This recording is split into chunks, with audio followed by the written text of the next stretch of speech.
Welcome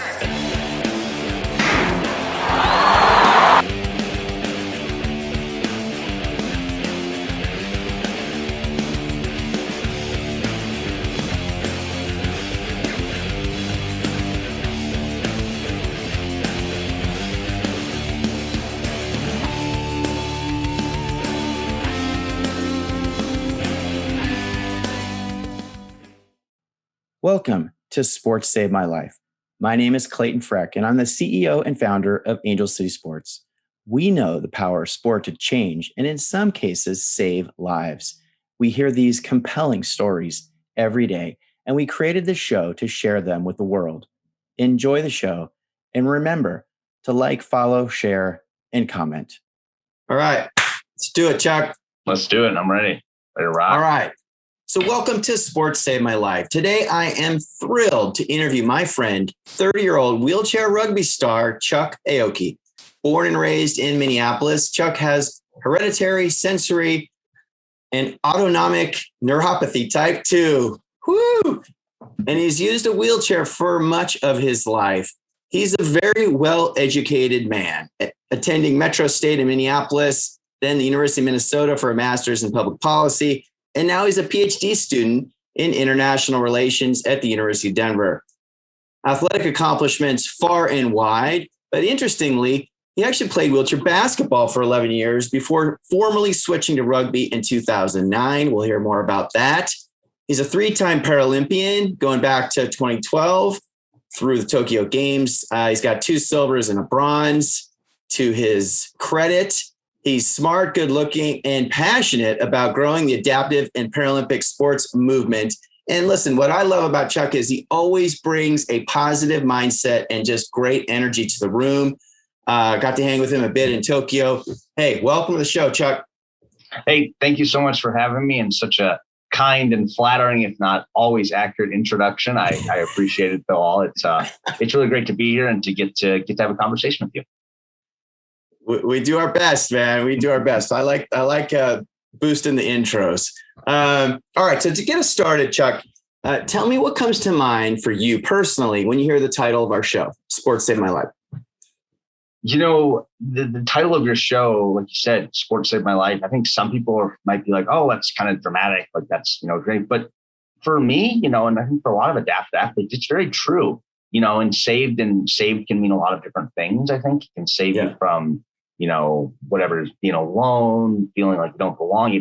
Sports can save you in so many different ways. And the title really hits home to me, as a kid growing up who loved sports, and just was all about them, thought they were amazing and wanted to play them desperately. But once I, turned out I had a disability, thought I wasn't going to be able to play sports. It was really this tough moment where at that moment sports kind of went away. But then they came back in through adaptive sports. And that's just been such an amazing journey I've gotten to go on. And like you said, once again, to bring it back to the name of your show, it's so true. It rings so true for me in my life and something I hope to spread to people across the country. Yeah, no, that's great. Great way to start the show. I thought a lot about the title and it was sort of like, gosh, why don't I just hit the nail right on the head and just bam. And some people think it's a little too much, too cheeky, whatever, but I think it works for our community and what we're all about. Absolutely. On this topic, though, because I think about it too, where would you be in life if you didn't have sport? Like, what would you be doing? Would you be an accountant? What would you be? I genuinely have no idea. I couldn't even begin to tell you because sports has been such a part of my identity. It's such a part of who I am for so long in my life. Like I said, I grew up in Minnesota. I idolized all the Minnesota sports teams. Yeah. From the time I think my first word when I was 2 years old was ball. It was literally the first thing I ever said. And so, that was your first word? It was my first word was ball. Yeah. And so it's just like, it was destined to be in some ways. And it's genuinely hard, almost impossible, I would say, for me to envision what my life would be like without sports. It's how I've met some of my closest friends in the world. It's how I met my fiance. It's how I've achieved some of the greatest things in my life. And I think the lessons and the strategies and just the experiences I've had through sport have helped me be successful in the other areas of my life. It really is the backbone for who I am as a person. And I'm just, like I said, I'm so grateful I get to have it. Yeah. No, that's great. I love that. So before I dive into childhood, give me one sentence that describes or defines who you are. One sentence. Oh my gosh. Well, I like to talk a lot. So this will be challenging. I'll try not to put too many ands and ors, but also and not one run-on paragraph. I'm like, come on. Yeah. One sentence to describe who I am. Well, I guess the sentence I would try to put together would go something like, I am a passionate believer in adapted sports and the power it has to change lives. And I'm someone who wants to just spread the joy and excitement I've got to have it across the world and across this country for kids with disabilities who are like me. I don't think that was too long. I think it was a little long, but it wasn't a long sentence. That was good. I've heard much longer, so you're in good shape.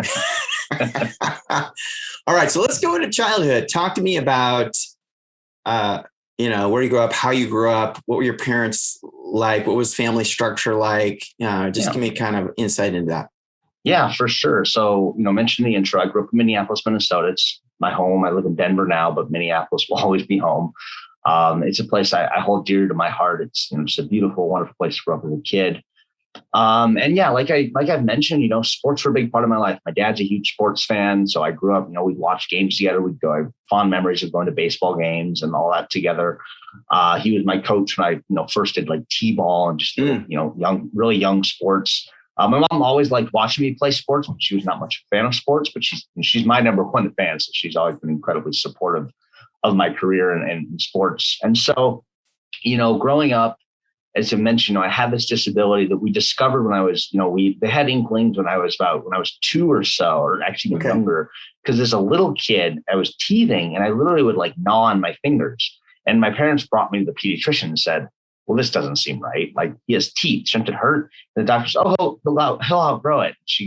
My mom goes, yeah, but shouldn't it hurt? And I'm like, oh, no, it's fine. And she's kind of, a new mom and skeptical, says, okay, whatever. You don't question a doctor, right? You assume they know what they're talking about. And so I kind of just, lived my life until I was mostly about 6 years old when I actually broke my femur, big, long bone in your leg, and walked on it for a couple of weeks because I couldn't feel it.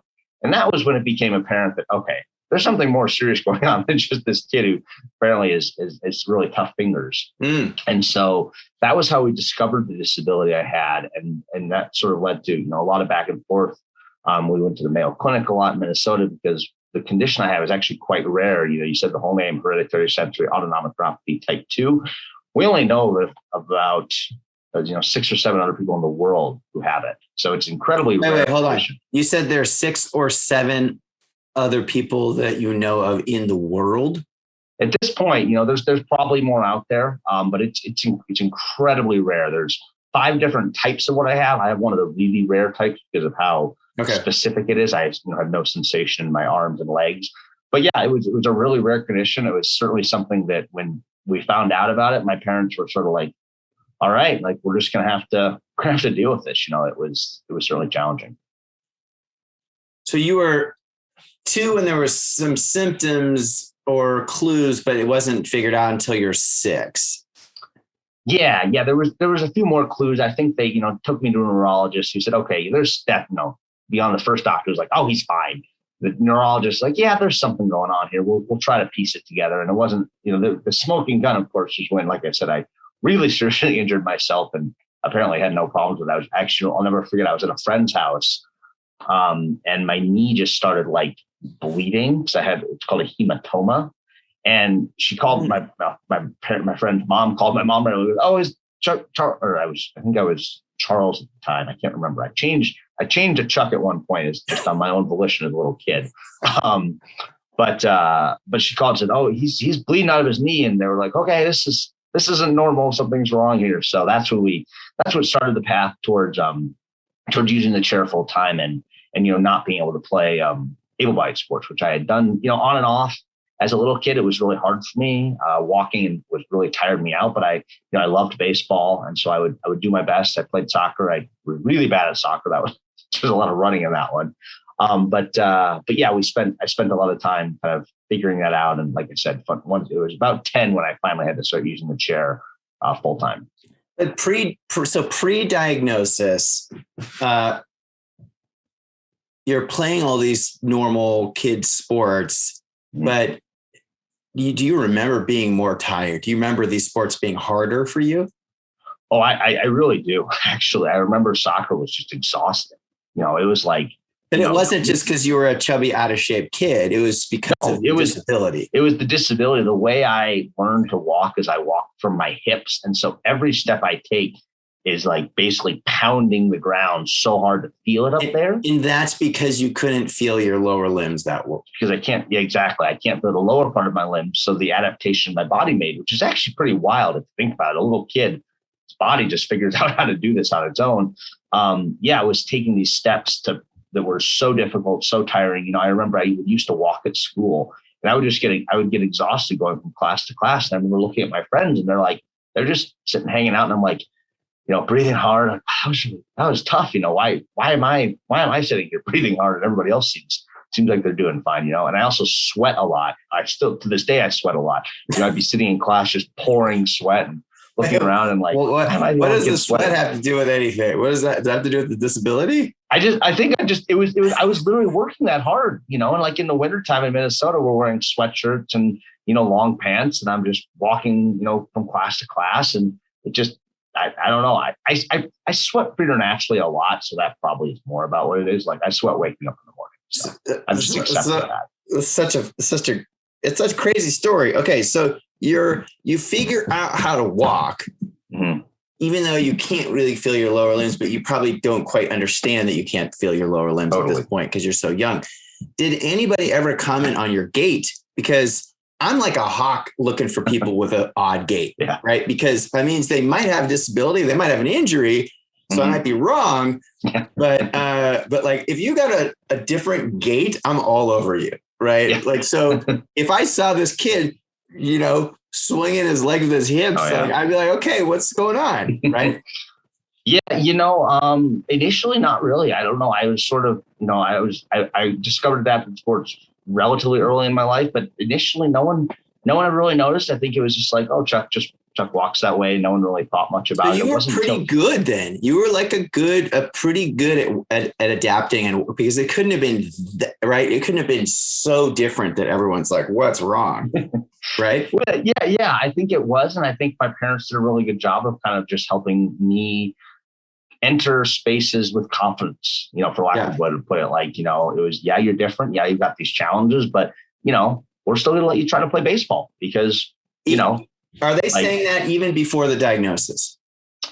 Yeah, I would say so. I really think it's really a supportive, like, we understand you've got these challenges. We're going to do these things, but we're going to do our best and you're going to do your best to make this work, and sort of, I think it's a really great way of, not acknowledging this is challenging and you're going to have to do some things differently. I remember in baseball, especially as I was getting further along, I would usually play like a position I didn't have to run much, like first base or something. So I could just stand there. So I had to do things like that. And my coaches, the little kid coaches were really, good at adapting that. But, but at the same time, we're going to let you go out for this. We're going to let you try. It would have been really easy for them to say, you know what, this isn't worth the risk. We're just going to hold you back and you're just going to sit at home and, keep you safe. But they really said to themselves, you know what, we want you to be active to the best of your ability. And it changed from time to time, but that's something that's really stuck with me.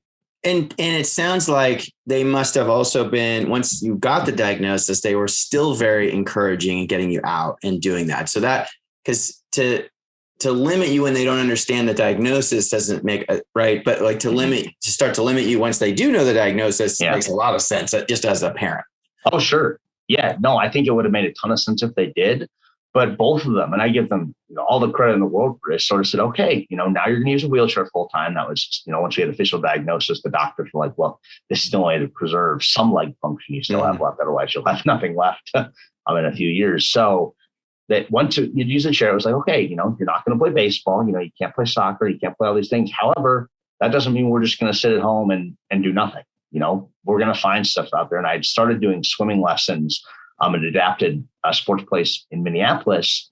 And it was there where I was, quote unquote, discovered by the adapted sports and recreation director who said, hey, you see this little kid in a wheelchair come rolling and says, hey, do you want to play basketball? And I said, yes. And my mom said, okay, I guess you're playing basketball now. This happened in a parking lot, just one random Saturday morning.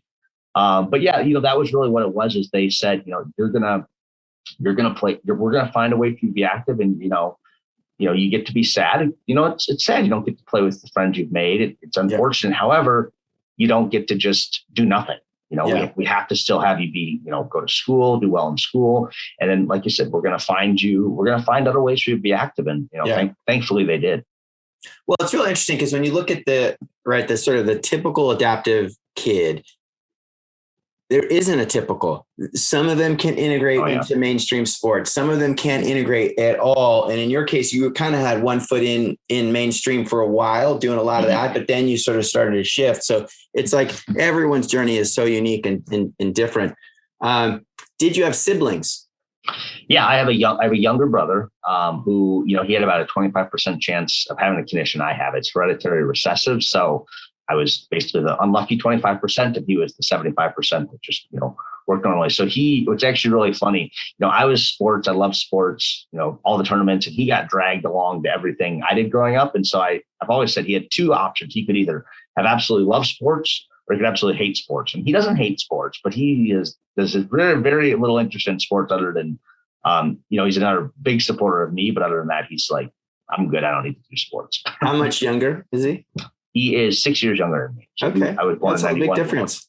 It is. Yeah, it is a big difference. And, he's, it's been really cool watching him grow up. Like I said earlier, it makes me feel kind of old, but that's life, But it sounds like your parents were pretty on the, pretty good at their jobs. What kind of parenting sort of style did they bring to the table? I think that both of them did an incredible job with a situation that's really challenging, which was having a kid with a disability, because as I'm sure no parent anticipates having a kid with a disability. It's not something that you wake up and say, well, I guess we'll have a disabled child. That's not a thing. And so I think they did a really amazing job of, teaching me and my brother sort of how you adapt to difficult circumstances, changing circumstances that at the end of the day are out of your control.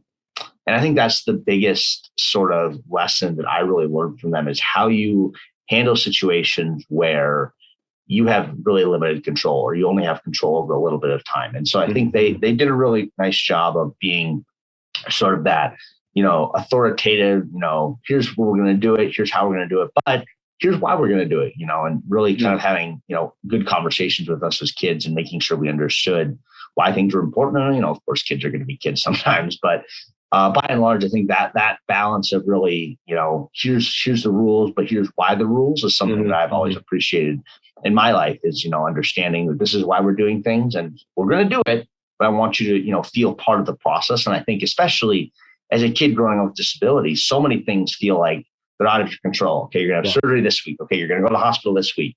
And my mom, I think, always did an amazing job of at least letting me feel like I was part of the decision. Even if she in the back of her head knows, we got to go do this. Like, it's not happening. Sitting down with things, okay, this is what the doctor says we should do. And this is, and I know you may not want to do it, but this is why it's important. And I think that that's something that I really want to carry. I try to carry forward in my life with everything I do, Yeah. That's great. I always say parents are like the hidden heroes of the Paralympic sports movement, because it just takes so much to get someone to that point. And I know some people do it without strong parents in the background, but I think a lot of them do. I couldn't agree more. I think I would genuinely agree behind 90-95% of successful Paralympic athletes was a parenting structure that was supportive, but wasn't overbearing. I think we see it a lot with kids with disabilities, and for good reason. Parents are really nervous. Their kid has health conditions, but I think parents who see kids who really succeed, at least in the adaptive sports world, are often ones who allow them to kind of push that barrier, push that boundaries, and say, okay, I know there's some risk involved with this, but I also want you to live your life. I want you to be a kid. I want you to get to play sports with your friends. And so I think allowing kids with disabilities in particular to sort of push that envelope is so critical. And like I said, I think you'd see it with every adapted sport athlete out there. Every Paralympian, I think, has that support system. I think that's right. And also once you throw a kid into a team, the team's not going to baby you anymore. Oh yeah. Like it forces parents to stop babying, I always remember Trooper Johnson talking about, his kids up at Borp and how, the first travel trip they go on, I don't think he lets parents come at all. Mm-hmm. The first travel trip a kid goes on, they bring like all these bags, they overpack and no one will help them. They have to get their bags, to the car, to the hotel. They have to deal with it themselves. And so they learn very quickly. It's an important skill to be taught. I think, especially growing up with disability. If I'm talking honestly, growing up with disability, if I didn't want something to be done, someone would do it for me. Mm-hmm. Like they just will, I to this day, I joke around with friends that if I never would have to open a door in my entire life, because if I just sit by a door, someone will come along and open it for me. They just will. I've had people jumping over me to open doors for me when I'm like mid opening it, And so I think it's totally right in that adapted sports is really that chance for kids to develop those skills of independence that are so critical. Right. The reality is we're not going to have our parents our entire life. We're not going to have people there to support us every turn of the way, And so developing those independent skills, like you said, is so critical. And I think, like you said, being part of a team environment really does that, because a team supports you. A team is going to say, hey, you can do this. Like you can do that. Like go do this. Right. And as you said, they're not gonna take it easy on you. But I think that's awesome. That's the support. That's what kids without disabilities go through all the time, is they get tossed into circumstances that they can't control, and they have to learn to sink or swim. And I think that kids with disabilities maybe sometimes need a little more support to get to that level, but you still need to learn the skills either way. Yeah, I can remember going to amputee camps and watching, kids running around and falling all over the place, and parents sort of running to pick them up. And I'm just thinking, I don't think I've ever picked my kid up. Like, if you fall, get up. You got this. All right. So as a kid, did you ever get in any trouble? I was just an unusually well-behaved kid. I really did not get into much trouble, which I think is just. Are you saying that with a straight face, or are you just BSing me? You can get my parents on here. You can ask them. I was a very low trouble child. I think I was just so busy. Honestly, I played sports. I did all kinds of extracurriculars. I was too busy to really get in trouble. And, growing up, I was probably a little bit of a goody two shoes, and I think that's okay. First kids tend to be that way too. So that's all good. Give me a favorite memory from childhood. Oh, geez. Wow. There's so many. I guess I'll say two real quick. I think one, just broadly speaking, is my dad and I used to take road trips to all my wheelchair basketball tournaments growing up. And, we'd bring friends along. And this was back in the old school days before, there were actually TVs in cars. So we actually bought a little TV. We had like a hookup. And so we could play like Nintendo 64 on the drive. And it was just, just these really fun road trips. No way. That's cool. Oh, yeah, it was super cool. And, we drove all over Minnesota, Wisconsin, Iowa, Illinois, Indiana, just playing a little video games, hanging out. And so those memories are just priceless things. I'll never forget. As a kid, it's hard to pin down one, but that whole experience was just so amazing. And then I think the second one is really the first time I ever truly met a Paralympian, like truly saw one in the flesh. I went to a basketball camp in Whitewater, Wisconsin. They have a summer camp for kids, and my counselor was, or my coach or team leader, whatever you want to call it, was Paul Schulte, who is this legendary wheelchair basketball player. And he's there for the first time. And I'm watching this guy who just moves so effortlessly, who shoots. And obviously my career didn't take me in basketball, but this guy who just was on this whole other level of physicality. It was like, whoa, like, who is this guy? And he's in a wheelchair too. This is amazing. I want to be like that guy. And, there's so many other people there, Steve Serio, number of people who are a little further along. But yeah, it was amazing. That experience just really opened my eyes to, this is something like real. This is elite. These guys are fast. Like, I'm slow. Yeah. It is so beautiful to watch almost any of our sports when the athlete, I don't know what the right word is, sort of commands and masters the equipment at a level it's sort of breathtaking to see. Oh yeah. I think about like Matt Scott, right, playing wheelchair basketball. Like he's one with that chair. The chair is not like this other thing that he happens to be sitting in, right? Yeah. It's just like, it's amazing. It's so cool. It is. It's seeing someone who is so in tune with what they do, and it acts as an extension of them. I always say it's like, Roger Federer is this amazing tennis player. The racket is just an extension of his arm. And to your point, the wheelchair is just an extension of what you see people do with blade legs. It's just incredible.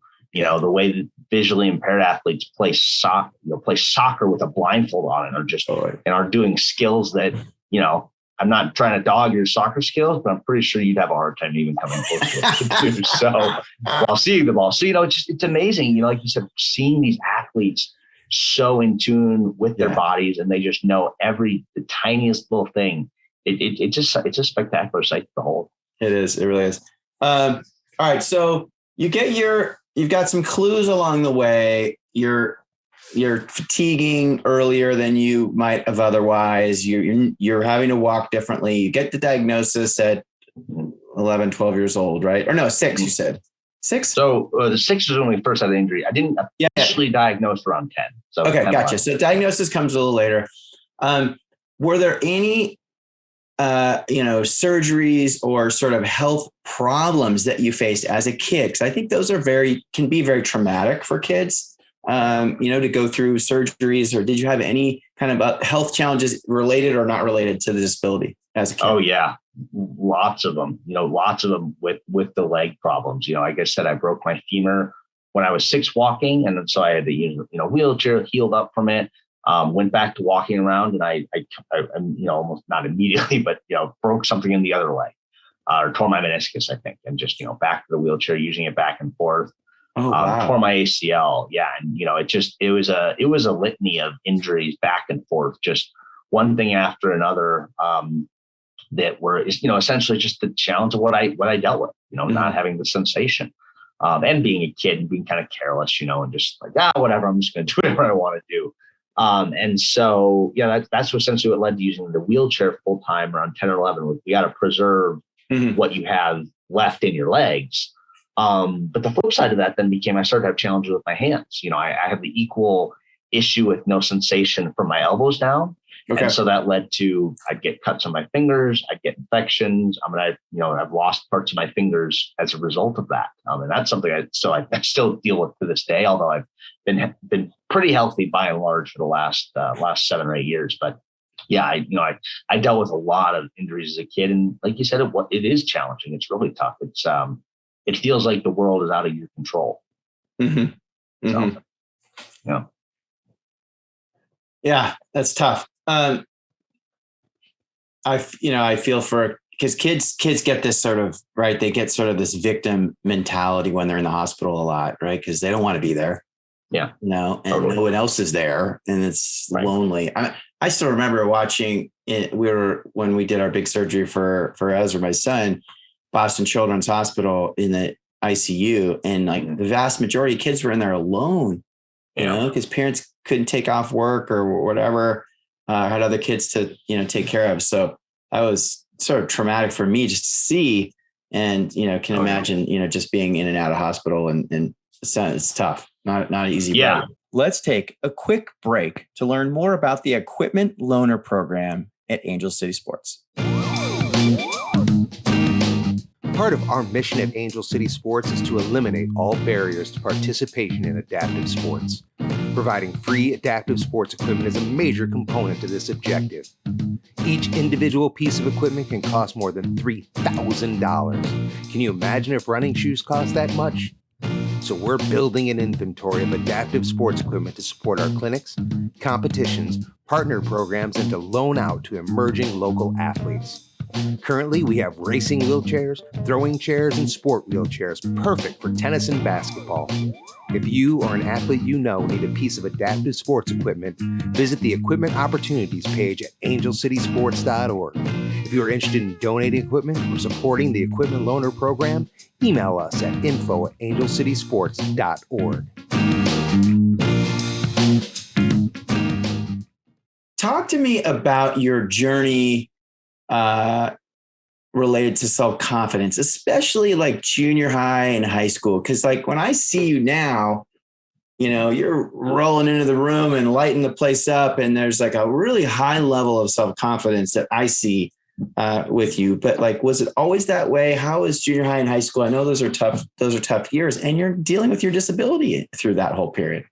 Yeah. I just always say, I think the junior high and high school me, I don't think would recognize who I am today, and I think that, a lot of my self-confidence really came through sport. At the end of the day, it really did. Junior high was tough for me. As you kind of said, I was going through a lot of health challenges, starting to use the wheelchair full time, just like you said, in and out of the hospital. But how was that? How was that when you just showed up in a chair one day at school or with your buddies in the neighborhood or anywhere? Yeah, it was okay. I think that the what helped with it is I used it on and off throughout these injuries.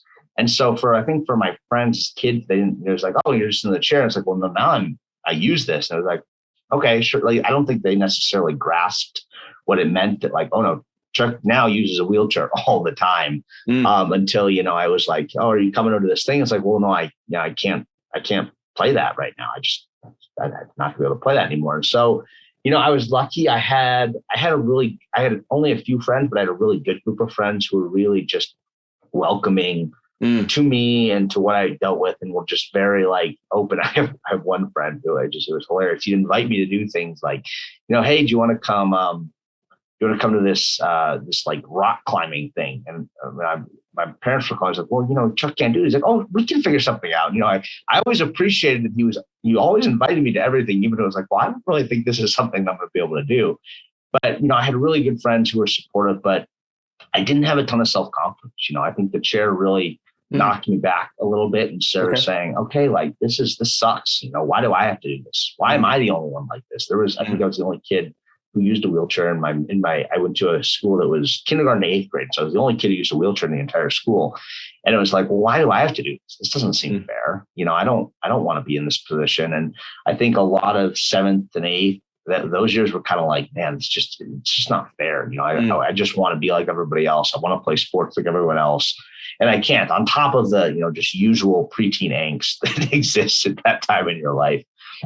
And so that was difficult. I think high school, it started to get better because that's when I really got into sports. That's when I really started playing wheelchair basketball on the varsity team in our program. And so suddenly I had this thing that I could relate to. It's like, oh, my, so-and-so is playing this, so-and-so is playing this. Oh, yeah, cool. I play this at this level. And, I think that it's still high school. It's still tough. Luckily, I went to a school that was pretty supportive. And, I had, again, a small but really good group of friends who included me and talked to me and stuff like that. But, I wasn't particularly popular. I didn't really go to many football games or any dances. I was too nervous to really ask any girls, if I'm being honest with myself. I can't imagine you not being popular. It's so funny to hear this. Like, I can't even imagine this. Just if you went back to high school right now, you would dominate. Maybe we'll see. I would sell you and get nervous, but I didn't really have the confidence, and it was just, I think it was a big part of, I still just wasn't comfortable in who I was as a person with disability. I think that just took time, and like I said, sport to back to the original question, the topic of the show saved my life. It really saved me and said, no, you're cool. You're awesome. You play wheelchair basketball, you play wheelchair rugby, you play a sport where you smash into people and knock each other around. And you're pretty good at it. I think that's really what gave me the self-confidence to say, no, I'm just, I use a chair, sure, but that doesn't mean I'm not like everybody else. I still go to college. I still play hardcore sports. I can still talk to girls, if I'm being honest. So I think it really helped a lot. One of the challenges that you faced, and I'd love to hear your thoughts on this, is that it was a moving target. Your disability wasn't just this thing that you had to deal with. And once you dealt with it, you could kind of build a life around it. It was evolving for you. It almost reminds me of some of these degenerative, disabilities where literally it's just, things are changing constantly. And I just think that's a whole nother sort of mental game that you got to play. It's like another level, to sort of keep up with this thing that keeps changing. Of course, things pop into all of us and we have to deal with, specific situations, but Right. But you're ambulatory, you're sort of integrated, but you're fatiguing, and then you're getting injured a lot. So you had all these phases, right? That were sort of leading you down this. Like, how did that affect you? Or do you remember going, oh man, now another challenge and it's not like you're going to go back, right? You're never going back. Yeah. It's just going this way. Right. No, it absolutely, I think, was one of the biggest challenges with my disability is the unknown of what's going to happen next. As I mentioned earlier, there were hardly any people like me in the world, so it wasn't like we could even say, oh, you've got this spinal cord injury, you're going to have this and this and this. It was sort of like, well, from these people, we know this could happen. And we know that you've had this happen so far with your legs, and maybe something more will happen. Maybe it won't. We don't really know. And so I think that dealing with those challenges, all, like you said, new and changing challenges, was really difficult. It was really frustrating. It was really hard. It was something, I remember being in the hospital, dealing with a finger infection in high school, just saying, man, why is this happening again? Why is it keep happening to me? And of course, my mom is sweet woman, is sitting in the corner saying, like, well, we, maybe took care of yourself a little better. Because when I was younger, I was just, I'm not going to wear gloves. I'm not going to, just it was kind of like, whatever. And so she's over there kind of gently like, well, maybe if we did this a little better, it can take time to get through a 16-year-old hard head. I know. Maybe. Yeah. But I think confronting those constantly changing circumstances was difficult. It was something that was hard for me, but I do think I've come out of it strong. I think I now can handle changing circumstances really well. It's like, oh, we're going to shut down the world for you. It's like, all right, let's handle it. Well, maybe not quite to that degree, but I think it was something that took, it was a struggle to get through at times. There were certainly times where I wanted to just quit and say, you know what, screw it. I'm just going to stay at home. I'm not going to do these things. I don't want to. And there were times in my life I felt like that, but through my parents' support and through my friends' support, and just, I found that, you know what? No, I don't want to sit at home. I want to go back out. I want to play again. And might I get hurt? Yeah. But you know what? The joy and the enjoyment and the happiness that I get from these things is worth those, sometimes downswings. And so, it's like you go down, but then you have to pick yourself back up and just say, all right, let's keep going, keep moving, to your point, keep moving forward.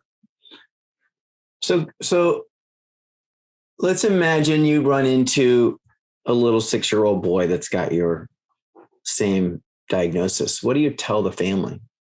What do you tell him?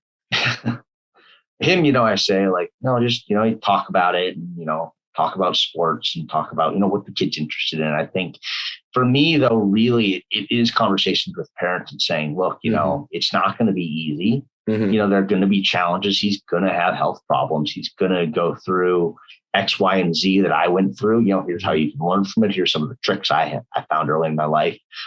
But I think the biggest thing I tell, because I talk to parents of, kids with disabilities, maybe not specific to mine, but, all kinds, periodically. I say, look, the biggest thing you have to do is just let them be a kid, to the most degree of possible. That's playing sports. That's going to seeing their friends. That's, misbehaving, whatever. Let your kids be kids to the biggest degree they can, because they already have so many challenges that make them so different. Yeah. And it's like, they're already having to use a wheelchair, or they already have a walker, or they have, they have to do things different in school. But finding those ways for them to just be normal kids, or, playing sports, whatever. I think that's really what's so important, is allowing your kid to do that. And then the corollary to that is allowing them to fail. Letting to your example earlier, they fall down, let them figure out how to get themselves up. Right. Don't leave them there forever, as I've said, but let them, you don't leave them in the middle of the road, maybe, or whatever, but but let them work through that process of failure. I think a lot of times, we see a kid with disability and we say, oh, their life is so hard already. Let's try to take all these other burdens off, these quote unquote normal burdens off them. It's like, well, no, we still need to go through. Yeah. Homework is tough. Friends are tough, boys or girls, whatever gender you're attracted to, those are tough things. You need to go through those and learn failure in those situations so that you can understand how you succeed in the future. And I think that's a really tough, I'm not a parent, so I can't say I'm sure it'd be tough to hear, hey, let your kid fail at things. But I think it's so important, especially for kids with disabilities, that they get that chance to feel that failure, but then to climb back up from it. Because that's really, how we learn a lot of things in our lives, in my opinion. Right. Great. I'm gonna circle us back to a little more sport and your Paralympic experience in a minute. But before we do that, I'd love to understand what is driving your pursuit of education. So I see you just grinding, like getting a PhD. Yeah. What do you want to do with that? And kind of what's the root of this? Where is it coming from? So, certainly part of the root is my dad's a professor, and I think I always enjoyed, seeing what he did, and I would look up to his job. And I think that, I love to teach. I love to educate. I love to inform people about things. And, sometimes it's sport, sometimes it's, the things I've studied in school. Sometimes it's something I read about on Wikipedia and I did my fact checking. And so I can go on and on about it. But, I think that, my undergraduate degree is in teaching. And so I taught in high school and middle school for about a year or so, and combined just with different things. And I love seeing the look on a kid's face or an adult's face, honestly, when something clicks for them and they realize and make an understanding and make a connection and, grow their knowledge. And so I think my drive to continue to educate myself is really based in a root of wanting to educate others and teach others. I think my PhD, I enjoy the topics I'm studying, which can be kind of esoteric at times. What I really love doing is teaching students, helping open their doors to our eyes to new perspectives, new ideas, new ways of thinking, stuff they've never heard about.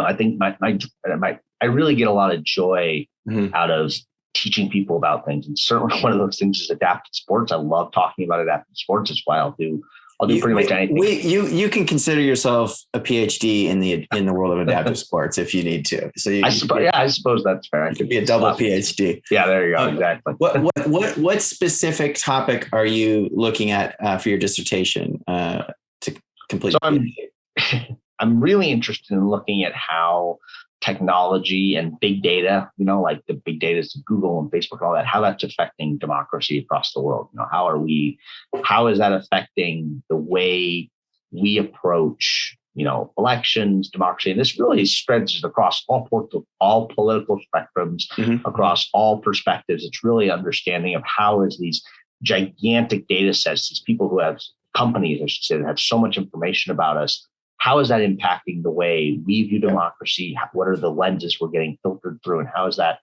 changing, our opinions and our perspectives on it? It's something that, is only growing more and more across our world. And, we've got all our data out there in a million places. And I think it's just important to understand it, and it's important to understand how it's being used.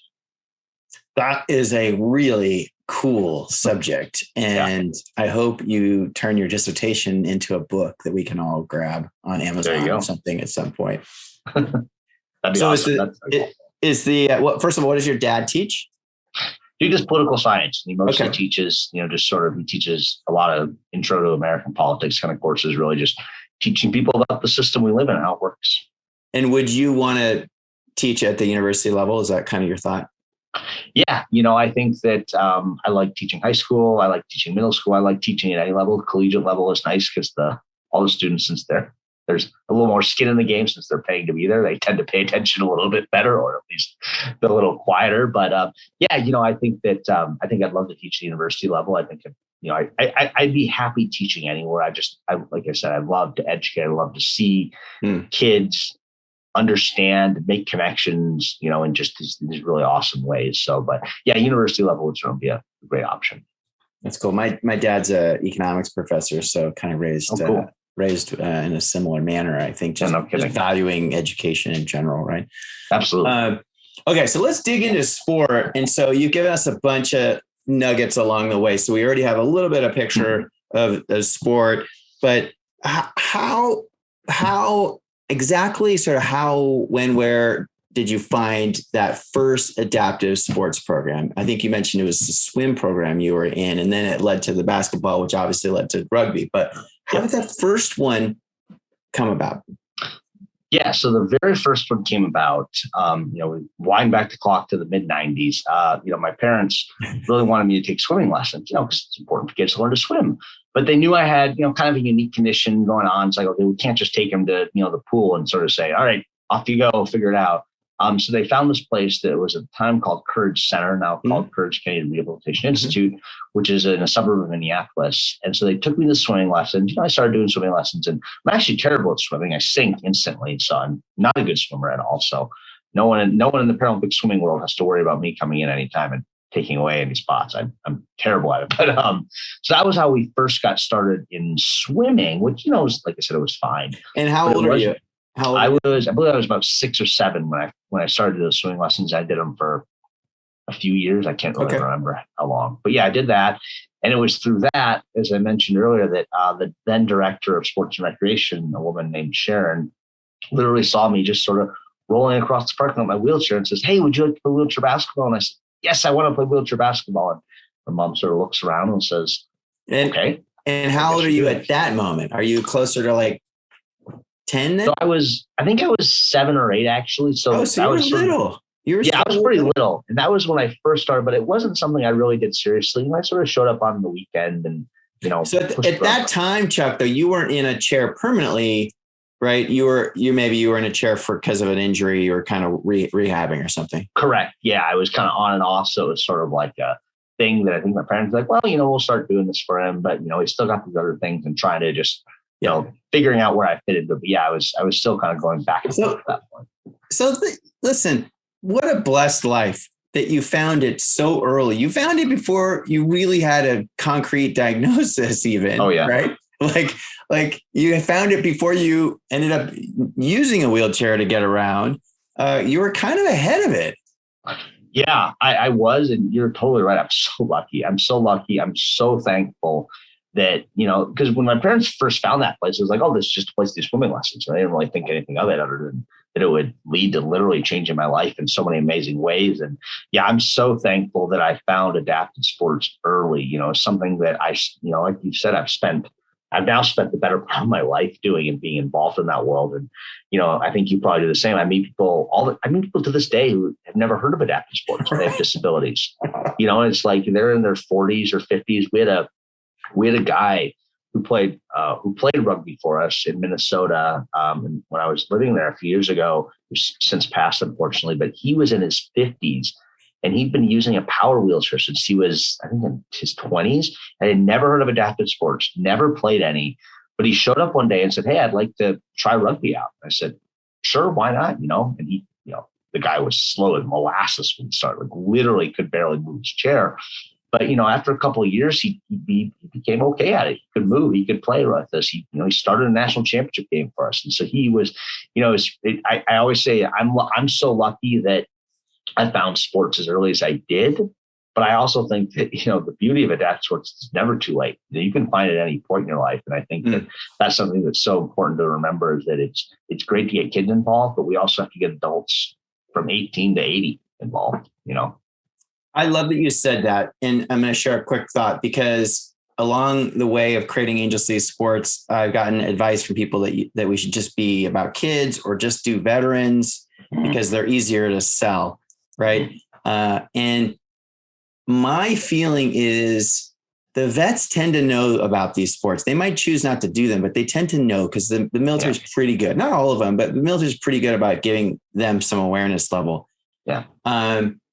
The kids many of the kids with disabilities are going to probably be okay no matter what, but it's great that they can be involved in sport, but their just mindset is so different. I actually think it's adults, like you were saying, often that have acquired disability and have really kind of gone into a sinkhole that almost need the Angel City Sports of the world more. And I hate to say that, this group needs it more than this group, but man, the adults are really struggling out there. And there's something there that we need to do as a broader community. Oh, I completely agree. I think the two groups you referenced, I think we should support. I think we do a good job of supporting them and continue to do so. And I think, kids, to your point, get involved early is great. But I completely agree that I think having, knowing a lot of guys who have acquired disabilities, and of course they've been at the Paralympic level, so they've done okay. But, people kind of in that mid-tier and below, I think that acquiring a disability later in life can be really isolating, really isolating experience. Guys have talked about it. They've had friends who just sort of disappear after they got disabled. and they lose relationships and they feel like they've lost a part of themselves, part of that confidence. I think men in particular can feel like they've lost part of their masculinity, and I think that I think you're spot on in that adults are possibly becoming the more underserved group in this area. And so, to your point, I think we can serve all people. I think we can help everyone. But I do think there sometimes needs to be a little more of a focus on, let's make sure we're really finding those people who are in those toughest, most isolated spots, who are really challenged to get back involved. And we've even struggled with the word sports and the word athlete, because if you're a 45-year-old man or woman that's lost a leg or acquired a spinal cord injury, sport sounds maybe a little intense and intimidating. Yeah. And then they don't think of themselves as an athlete. So even though it's not intended, right, to sort of create that maybe cognitive dissonance, it might for some. And so we've over the years tried to add in recreation and fitness, and just we're trying about just getting your body moving. It's so hard. It's so hard. It is, but I think it is good because it is recreation for a lot of people. Some folks want to become the best at what they do. Some folks want to get to the Paralympic level, and I think that's great. And, but some people want to just, be able to push their chair around and play tennis on the weekends, or they want to shoot hoops, once a week. And I think again, to your point, there's a space for everybody. We just have to you have to reach people where they're at. I think there is a space for everyone. And I actually think that everyone can be together. And I call it the circle of inspiration, which is everybody's inspired by the kids. Everybody's inspired by the vets, right? Kids need to see adults functioning, right, at a totally socially competent level, right? I mean, they have to be a Paralympian, but it's nice to kids just to see normal adults doing stuff. And so it kind of just feeds itself. And so I feel like you can just put them all together and it works. That's sort of the model that we've been, working on out here. Yeah. Okay. Let's talk a little bit about your Paralympic journey. And let's maybe talk a little bit about the decision to switch from basketball to rugby. Because you played basketball for a long time. So you really had your sights set on basketball. Did you think you were going to make the Paralympic team in basketball, or is that kind of far away from you in terms of where you are in your classification and your skill level, or was that was the path? What was going on at the time? And then how did you make the decision to switch sport? Because that's tricky to throw away all the years of sport. Yeah, it's a good question. So I played basketball for, pretty much my entire childhood up through high school, from when I was, about 6 or 7 up to 18 when I graduated. And I love basketball to this day. I love playing. I'll still go out and play rec periodically. Sometimes guys need extra body. I'll go play. That's some of my best friends through basketball. But what it was is in 2005, I think I saw the movie Murder Ball. I was actually in a hospital with my mom, and we saw this movie where, it's about the 2004 Paralympic team, wheelchair rugby. Guys are smashed into each other, knocking each other around. And I'm like, whoa, this looks cool. I want to give this a try.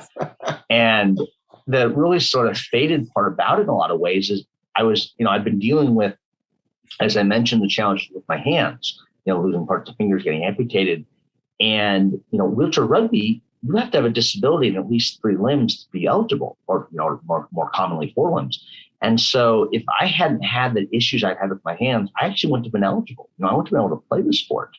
But it just so happened that, these challenges I was going through, really opened up a window into this new world. And so I showed up to a practice after, much convincing of my parents that I can do this. And they were supportive, but even this was okay, this is a little crazy. It's called murder ball. It's no, it's called wheelchair rugby. Yes, but they called it murder anyway. So I finally, showed up to a practice, and I'm 5'1", 140 pounds at most, just this little guy. And, we've got guys who are fully grown adults, former football players who are you want to play this sport? I'm like, yeah, I want to play it. They're like, okay, give it a try. And, they beat me up and sent me flying around, but I was pretty quick. I was still pretty fast. And so I played both sports through the rest of high school. And, a couple of my teammates were getting recruited to play in college. And, I'd always thought I would go play college wheelchair basketball, even if I had to just go to the university and sort of, walk on and show. I was I wasn't particularly talented. I think I was fast and I was strong, but I was missing what is apparently a critical element of basketball, which is being good at making shots. I wasn't very good, So aside from that small problem, I think I was decent at it, but I couldn't do that. So I think I knew my ceiling in basketball was always limited. I don't think the Paralympic team was ever really something that I thought I'd have a chance at. But then when I found rugby and started playing rugby, it's a very similar sport to basketball. You don't have to shoot. So it was like, so they took your weakness off the table, and suddenly you're a star. And suddenly this worked out pretty well for me. And my classification kind of flipped. I went from the low end of function in basketball to the high end of function in rugby. And it really it all clicked for me. It was kismet in some ways. And so, it was my senior year of high school, I got invited to try out for the first national team following Beijing. And I made that team. And it was at that point, I decided I'd go to the University of Arizona, play wheelchair rugby for the collegiate team there, and said, you know what, this is something that I can probably be pretty good at. I think it's time I kind of committed to it, and it's worked out pretty well for me, I'd say. So it wasn't easily basketball behind. I think like I said, I still miss it when I'll certainly continue to play recreationally, just, for fun, get out and push around and shoot hoops. Although they sometimes get mad at me because I'm a little more physical than I used to be, because I'm used to just getting to smash into people. So I have to dial it back a little, but it is something that I've never looked back on. And to kind of finish it, my mom, like I said, at first she was a little apprehensive, and since my biggest fan of it, and she sees me play rugby, she's like, "Oh, you were just born to do this. This is the sport that was built for you." So, yeah, that's so cool. I think that there's a really important role in our adaptive and Paralympic sports world for multi-sport organizations. And, as the founder of one of them, it's hard. It really is. It would almost be easier just to have this little program and, kind of keep it going.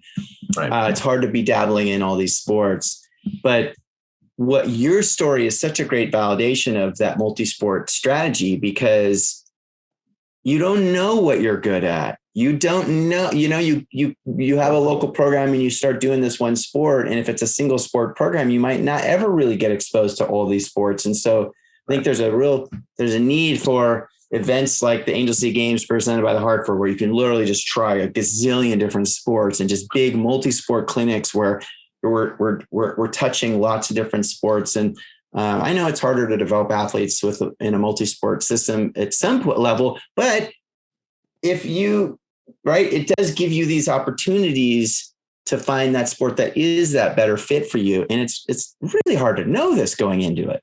Oh, I couldn't agree more. I think there's so many more stories on able-bodied side. First off, saying that, multi-sport athletes tend to end up being the best professionals. Obviously the goal isn't for every kid to be professional or Paralympian, but there's a lot of research showing that that's helpful. But I think the other thing I would notice this, the basketball and rugby are what I played full time. Like, I really committed to those on the team, but I tried pretty much every other sport at some point. I tried track.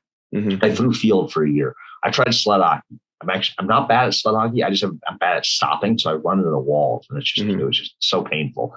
Anyway, but I tried sailing. I think I tried rowing. I tried every sport growing up, because to your point, it was like, hey, why not try it? But it was also sort of what am I good at? What do I like? What do I not like? And I think you're totally right in that it's really critical that we have organizations and events, like Angel City Games, that give the chance to try everything, because, sometimes you never know something exists. I didn't know wheelchair rugby existed until I saw the movie. You might not realize as a kid with a disability that, I can run track. Oh, I didn't know I could run track. I can run track against people like me. Oh, that's cool. Or, I can play, there's a way for me to throw a javelin. I can figure it out, and so I think that you don't know until it's shown to you sometimes. And to your point, I think the chance to come together in a huge event, bring everyone in the same room and say, hey, let's do this together, is such a special experience. And I think there's the human connection that's so important for our athletes, and you don't know always where that connection is going to occur. It might occur with somebody that doesn't even do your sport. And so how do you know that person, right? I mean, I think about the U.S. Paralympic team, they're all in their little sports silos and they don't even know each other across sports. It's funny, right? Like I know people across all the sports because we're a multi-sport org.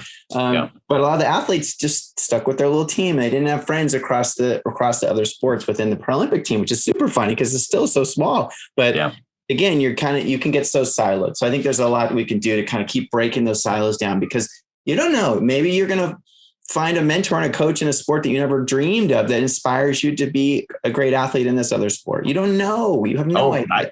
You're totally right. And I think that, breaking out of the sports silo is something that I've really tried to do intentionally in my Paralympic career, and so, Katie Holloway is one of my close friends, and she plays sitting volleyball, and our sports couldn't be more different in a lot of ways, but, it's, we've gotten to know each other. And, I think that that's a really great asset to have, is diversity of thought, diversity of opinions, and just learning about different people and different stories and how they got their paths is really cool. And to your point, it's about the human connection in a lot of ways. It's like, how do you get to know people who do different things than you, because they can teach you something, you can learn from them, 100%. And I think that same logic applies to the disability, right, journey too, because there's so much more in common, even though it doesn't look like it. So that's breaking that down as well. It's kind of the same thing. Can you give me your, let's say, your sort of highlight of your Paralympic sports career? Like, what is the game or the accomplishment that the team had that means the most to you? Obviously, you've got 3 medals, you've been to 3 games, but like, what's the moment that means the most to you? Wow. That's a great question. So I think I would have to say 2 things, one for a team and one for myself personally. Okay. And I think for myself personally, it would just have to be being voted as flag bearer for the opening ceremonies of the Paralympics in 2020, 2021, I guess. Because we have so many amazing athletes in the U.S. team. We have so many incredible people who've done it for longer than I have, who have won more medals than I have. But to be recognized by my peers as someone to lead us out, along with Melissa Stockwell, it's just an honor that it's hard to put into words, to be the one who's going to go out there and represent our country in front of, an empty stadium, but, everyone back home. Still in front of the world. I mean, everybody got exactly. It was such just an amazing feeling to get to have that honor. And it really, it meant the world to me. And I think to me, it showed hopefully that I'm leaving a legacy behind. I'm not just this athlete who's been good at my sport, but I'm someone who people look up to and can, I can hopefully be a leader and be an advocate for our sport and to help us be a better movement as a whole, not just in our competitive excellence, but also how are we rounding out our athletes in a really complete and total way. And I think I'm hopefully that being nominated and being elected for that is a good sign of that legacy.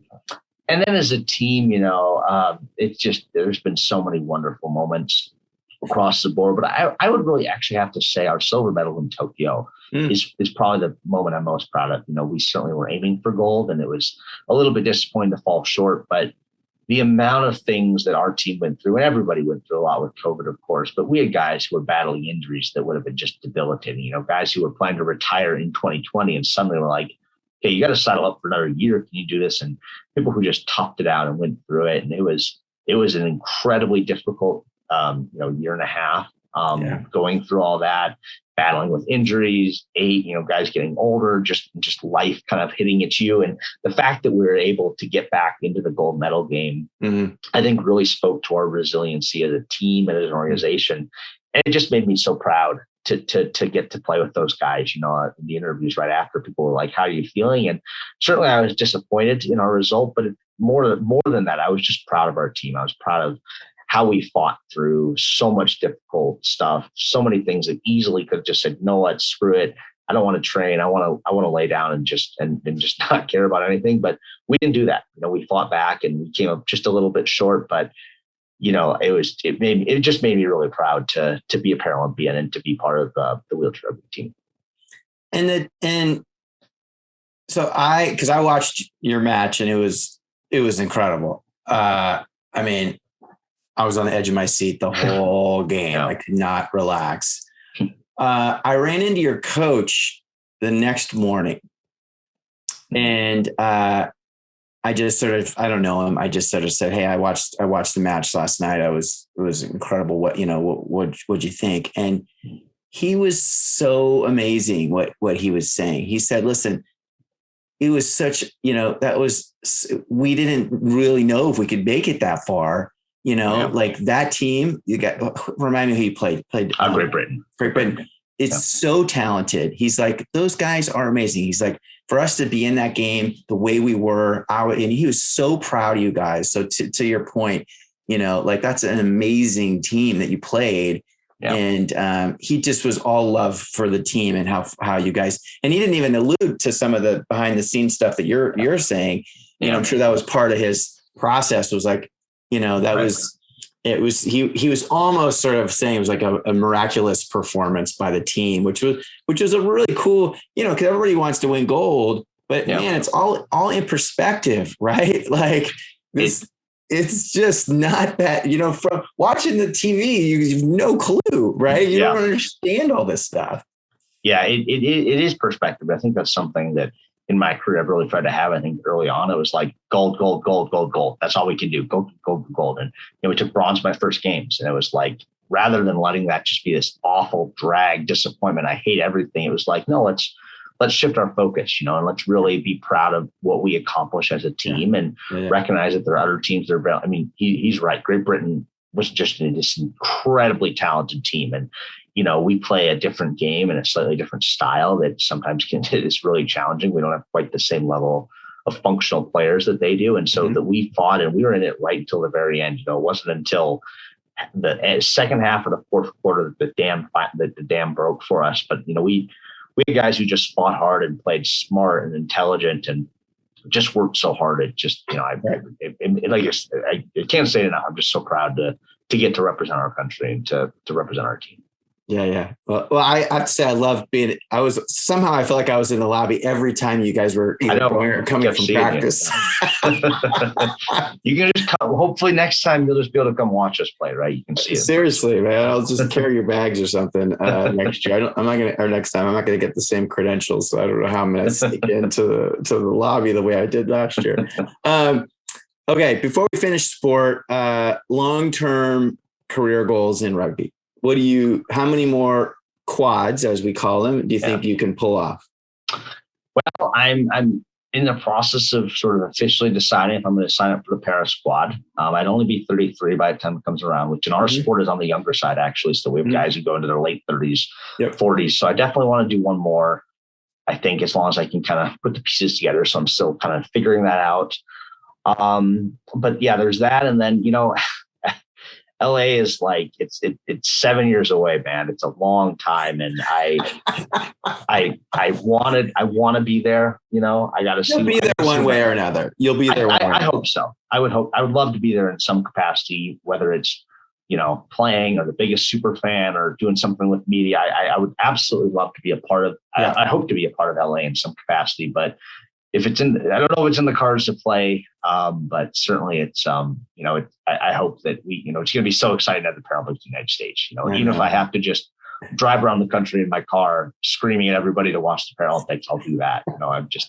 It's going to be so amazing. We're going to help selling tickets. So you can help us sell tickets. I'll be in the ticket booth. I'll sell tickets there. I'll stand outside with the parking things, directing traffic. I'll do whatever needs to be done. All right. Well, help me blow up wheelchair rugby in Los Angeles, leading up to LA, and then we'll be in better shape. Absolutely. As a movement. Okay, cool. I'm going to shift to the final section of the show, which is our soul searching questions.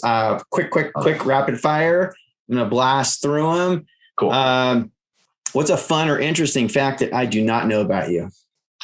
Oh man, question. Probably that I'm just a gigantic nerd. I love video games. I love crossword puzzles. I read books. I have a stack of books about this, like this high on my shelf. I play a hardest hitting sport, but I'm also just, like I said, a giant nerd.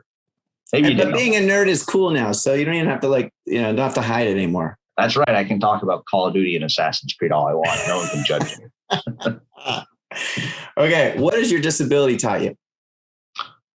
My disability has just taught me that even things that get thrown at you that seem impossible and seem challenging, there's always a way to fight through it. There's always a way around it. There's always a path to success. It sometimes just takes you a while to get there. Okay. Kind of related, but what have you learned from your failures? I think what I've learned from my failures is that it's a lot more important to focus on the process and the steps that you take to get somewhere rather than the end result. I think too much focus on the end result leads you always feeling really satisfied and feeling like a failure. And I think that if you do a really good job of putting yourself in the best to succeed, you work as hard as you can, you do all the little things, the result takes care of itself, and you can sort of step away from it and say, you know what, I didn't quite finish where I wanted to, but I did everything I could. And that's okay. And I'm comfortable with that. So I think it's allowed me to be my failures have allowed me to become comfortable with who I am and what I'm able to do with myself, and sort of always knowing that the outcomes matter less as long as I did, as long as I feel in my heart that I did the best I could. Mm-hmm. I like what you said. I think it's really hard. It is. Yeah, it is. It is hard. I still struggle with it. Yeah, I don't know. That's on my own. I'm not supposed to be providing feedback on this section, but all right. What brings you stress? What brings me stress? I'm a pretty low stress person. I think sometimes thinking about the future, knowing that I love the sport. I love getting to compete for the Paralympics, but I don't always know what I'll do after the Paralympics exactly. I think I have a lot of irons in the fire, but I never know exactly what's coming next. And so I think that sometimes can bring me stress, and just having to kind of confronting the unknown. I like that. What would you say your life philosophy is? And if you don't have one, is there a quote or that you kind of try to live by? There is actually. The quote that I always loved was from this thing called The Last Lecture. I don't know if you've heard of it or not, but he was a Carnegie Mellon robotics professor or something. He gave something called The Last Lecture that was he was dying of cancer, and he gave this is a long time ago, right? Long time ago, yeah. And he had this quote that's effectively that said something that the brick walls aren't there to keep you out. Barriers aren't there to keep you out. They're to keep out people who don't want something as badly as you do. And so they're there to show you you can get there, but you have to be able to work for it. You have to be willing to fight for it. You have to be able to achieve. And I think that most things in life take work. They take effort, whether it's rugby, whether it's relationships, whether it's career goals. And I think reminding myself of that every time, it's like, this is here to challenge me and to show me how badly I want it. I think that's something that is a quote / philosophy I try to live by. That's really good. I like that. What would you say your passions are, or one top passion?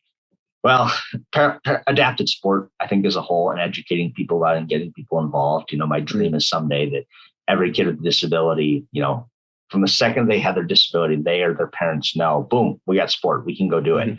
I think Paralympic sport is one. And I think broadly speaking, and attached to that is teaching, educating, showing people new information, new challenges, new things, new ways of thinking. To me, that's just a massive passion of mine as well. That's great. A nice dog barking in my background here. All right.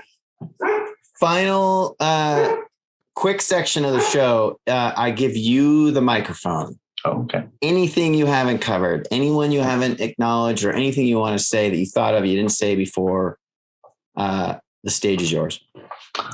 Okay. Well, I would start by thanking you guys for allowing me to come on and to talk today. I think it's always a pleasure to get to have you, Clayton, and really talk about adapted sport, something that's such a passion of mine, the challenges that I went through, how I managed to get where I am today. I'd be remiss if I didn't just really talk about my family. And I think that structure is so important. They're who allowed me to succeed. They're my biggest fans in the entire world. They're the people who keep me going. The people who I compete for, who I always, before every game, I have to find my mom in the crowd and wave to her, and stuff like that. So I think I'd be remiss to not talk about them. And then I think also I mentioned it earlier, but Courage Kenny in Minneapolis is an organization, similar to what you guys are doing in LA. They're doing that same work in Minnesota, the whole Minnesota, Western Wisconsin, Northern Iowa, the Dakotas. They're doing the same kind of work you guys are doing, and just getting people involved in adaptive sports, and whether it's sailing, rowing, fishing, wheelchair rugby, wheelchair basketball, track and field, tennis, they're doing the exact same work. And so I think that, we have so many great organizations out there that exist. I think just really continuing to pump them up and supporting them is something I always like to make sure I talk about. But other than that, it's been a real pleasure. And, as always, go USA. All right. Fantastic. Before we go, where can people follow you in your journey? Yeah, I'm on Twitter and Instagram a lot. On Instagram, just Chuck Aoki, my name right there, easy. Twitter is a little more complicated. It's my last name, Aoki, number 5, Chuck. Just come along for the journey on there. I'm not quite as savvy as your son on TikTok, so I'm very bad at that. But you're not on TikTok yet. Well, I'm on there, but I mostly lurk and just watch videos. But I'm not. TikTok's for everybody, but I'm just not quite skilled enough to really master that one yet. So maybe I'll have to get some tutoring at some point. Yeah, by a 16-year-old maybe. Hey, I learned from my failures, and I've failed at it so far. Oh gosh, that's great. Well, listen, just to wrap us up, Chuck, thank you tremendously from the bottom of my heart for everything you do for the movement, for your support of Angel City. I love where you're going with your life. I love your trajectory in sport and, kind of focusing on education. I think it's, you're going to be a real leader for the movement for a long time to come. So thank you for everything you've done. Thank you for being our flag bearer at the Tokyo Games. That was super cool. And, I look forward to seeing you out west one of these days soon, hopefully. Yeah, the honor has been all mine. I appreciate it. And, again, thank you guys for everything you guys do, because we're in together to make this a better movement that's available to everybody. So I really appreciate it. It's been a pleasure. For sure. All right. Thanks, Chuck.